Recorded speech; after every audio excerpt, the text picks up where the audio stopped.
day, my lovelies. It is Auntie Jillian. Thank you for coming back to my channel. And today is going to be all about story time. And you know, these stories, it's always a real ting.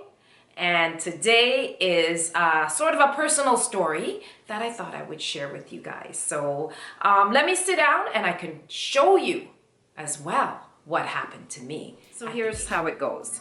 I was heavily into sports. My primary sport was gymnastics, which I adored, and soccer, which I liked too. But I was really involved in the gymnastics side of it. And at about the age of 14 or 15, I was experiencing some really bad backaches. And I just thought, you know what? I'm doing back handsprings. I'm doing back semis. I'm flying through the air doing aerial this and aerial that. So of course I'm gonna have a backache. And so I'm gonna just pop Tylenol. So all I kept doing with these backaches, my treatment was to just kill the pain with Tylenol. And then the backache got really, really bad. And I guess my parents said, you know what? We're tired of hearing about this backache. You're gonna go, you're 16 now, so you're gonna go and get a physical. And so they take me for this physical to my doctor. And I go in the room and he says to me, all right, you know, this is your first physical. Let's see, touch your toes. Let me see you touch your toes. So I'm thinking, touch my toes for what? I mean, like, hello, I'm doing back aerial, doing this and that, and you want me to touch my toes? All right, touching my toes. So I touched my toes, and then I heard him just went, oh, like, he stayed quiet, but I heard like, oh, come out of his mouth. He goes, are your parents out there? And I went, they know I can touch my toes. I do gymnastics. And he said, no, I have to bring them in to let them see something. So I'm thinking, what the heck could he want them to see? So I touched my toes when my parents came in, and he said to them, look at her back. And I heard my mother say, oh my God. And I'm thinking, well, what the heck? What's wrong with the back? So he goes, you have a severe curvature of the spine and it looks like you have scoliosis. I'm gonna have to take you to, or make an appointment for you to go to an orthopedic surgeon. And I'm like thinking, well, what do you mean? My posture was perfect. I always had shoulders back, chest up, because in gymnastics, you would have a certain way of your body forming, and my body just formed like just with my shoulders back all the time. And so apparently how my back looked when I bent over was one side of the back was hunched like this, and the other side was flat. So it sort of looked like this when I bent over, but you couldn't tell when I was walking. So anyhow, to make a long story short, I went to the orthopedic surgeon at 16 years old, and he did all of his tests and his x-ray, and my spine was about, he said 38 degrees or 40 something degrees off, which mean that there was a serious curvature and that how I would have to go in for a surgery to fix it. So I'm thinking, I don't have time to fix this. It can fix itself. Now, at 16 years old, this is really how I was. I was like, I don't need to do any of that.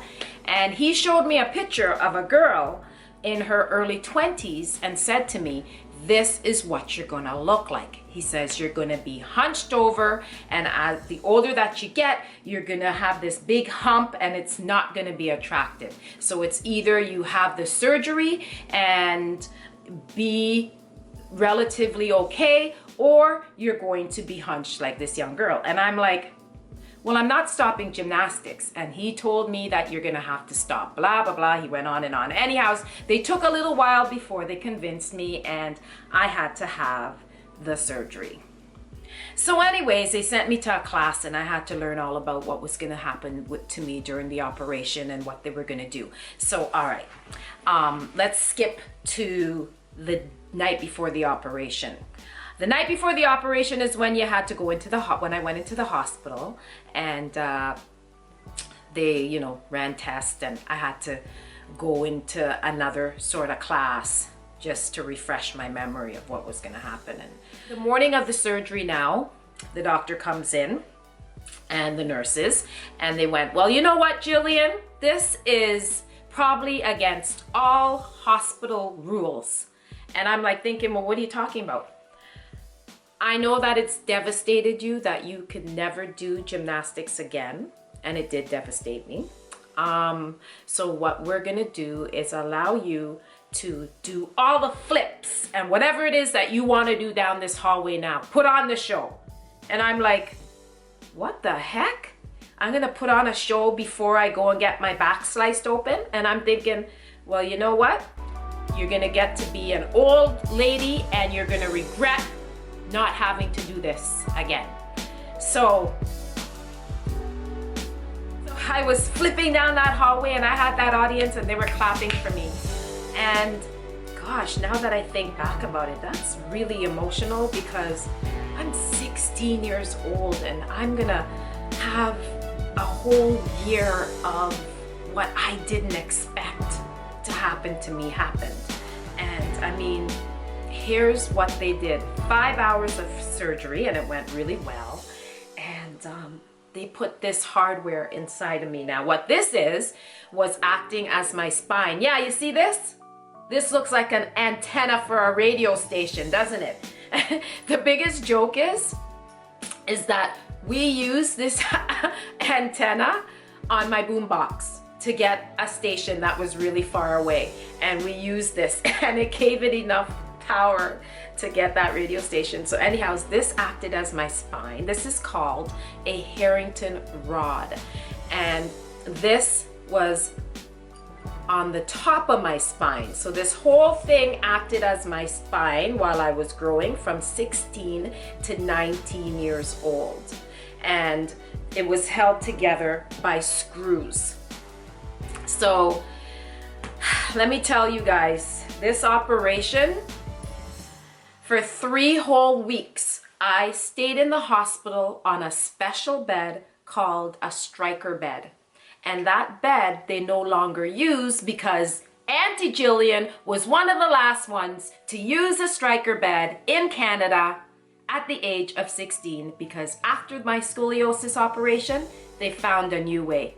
Can you believe this? A striker bed is like an ironing board where the ironing board is, and I'm going to show you a picture, but of not me, but of the striker bed. The ironing board is like this. You're lying on top of that, and then they put another ironing board on top of you. So you're in there like a friggin' sandwich, and they would have to flip you every 5 hours, I think, or so. Like if I had company, they'd say, Jillian, there's people here to see you, and I never wanted to be facing down on the striker bed, so they'd face me up so at least I could talk to people. The reason for me being on that special bed is because they couldn't move me physically. So this bed was the striker bed was the only way to move people with back injuries, back surgery, paraplegics, things like that. But anyhow, for the scoliosis reason is why I was in it. So after I came out the hospital, I shouldn't say after because they didn't release me until they put a body cast on. And that one I really wasn't expecting. They put a body cast on me from about here to my hip bone. And I had to wear that for 6 months. And I was homeschooled and, well, if you know me, that body cast, I was picking it off. Probably about the first month I started picking away at it, and then they had to go and fill it up some more. And that's not the end, because you're probably wondering, what? So how did she get this thing out of her back? So here's what happened.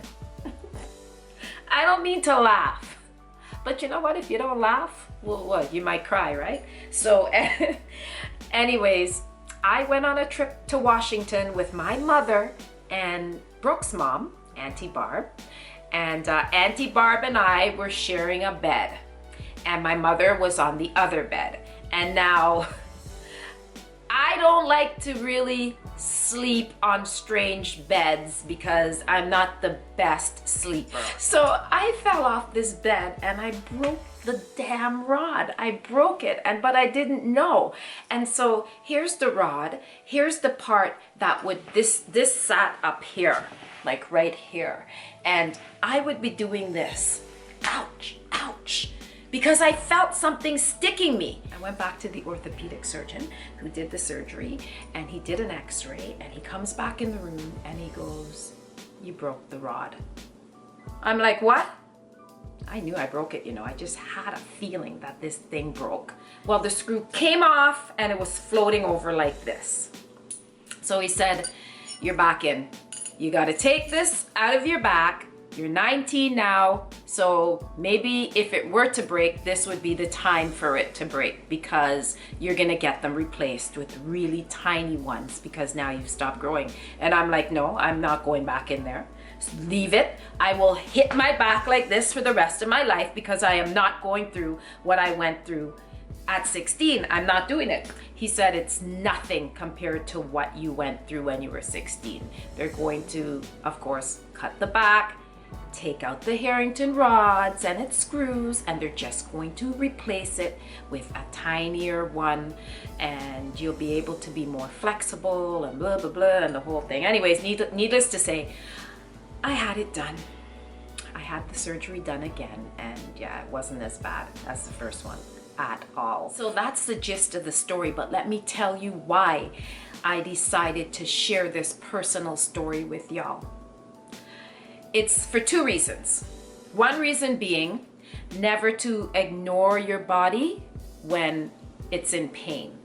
You know your body better than anyone else, and if you feel that something is not right, then it probably isn't right. So get yourself to a doctor and get checked out. But more importantly, this is why I wanted you guys to know this story, is because you see, I have a scar from the top of my back to the bottom of my back, and I have other faults, and I'm sure that a lot of you have scars and you're thinking that it's the worst thing in the world. Let me tell you, that scar, that can't define who I am, and it can't define who you are. So what? You have a little imperfection. Does that mean that that is what is defining you? No, the experience of what I went through and not the circumstances. That's what's defining me. So I walk around proud with all my imperfections because you know what? I look at it as if I went to war. These are my battle wounds, and you know who came out on top? Me. I won. So that's it for today's story time. Don't forget to like, subscribe, and to share the video. And I'll see you guys again soon. Bye.